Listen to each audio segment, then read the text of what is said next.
Ojo a lo que está pasando con Can Yaman y Demet Özdemir.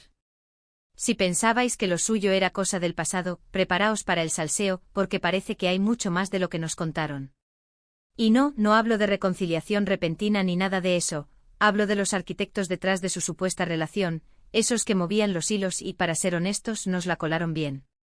Es que vamos a ver, ¿os acordáis de cuando explotó la bomba de Can Yaman y Demet Özdemir? Todo era perfecto. Las fotos, las miraditas, las declaraciones. Parecía la pareja del año, la que iba a conquistar Hollywood y el mundo entero. ¿Pero quién estaba detrás de todo ese montaje? Porque, pensándolo bien, todo fluía demasiado bien, ¿no os parece? Lo que yo creo que está pasando es que a ambos, y sobre todo a sus equipos de marketing, les interesaba muchísimo esa imagen de pareja de moda. Can Yaman ya era un fenómeno en Turquía, pero con Demet, que también era una estrella, era la combinación perfecta para catapultarlos a nivel internacional. Imaginaos el tirón que tenía esa pareja para cualquier proyecto.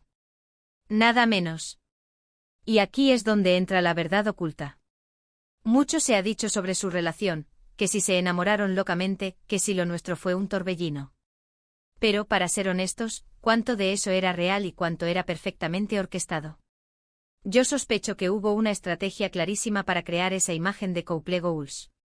Unos publicistas, unos asesores de imagen, un montón de gente pensando en cómo vender esa historia al público y a las productoras. Piénsalo, Can Yaman llegaba a Italia con una fama de conquistador, y Demet era la chica de oro de las series turcas. Juntos eran oro puro.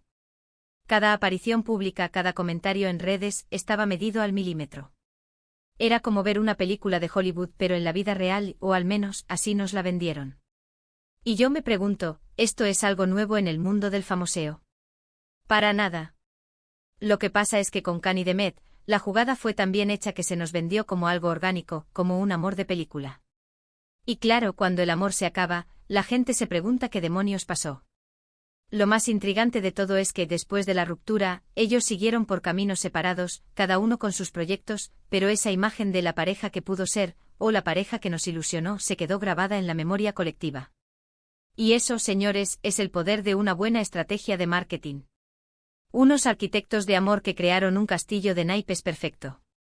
Y ahora, han pasado años, y de vez en cuando salen rumores o se cruzan miradas, la gente se pregunta si aquello fue un amor verdadero o una operación de imagen bien diseñada.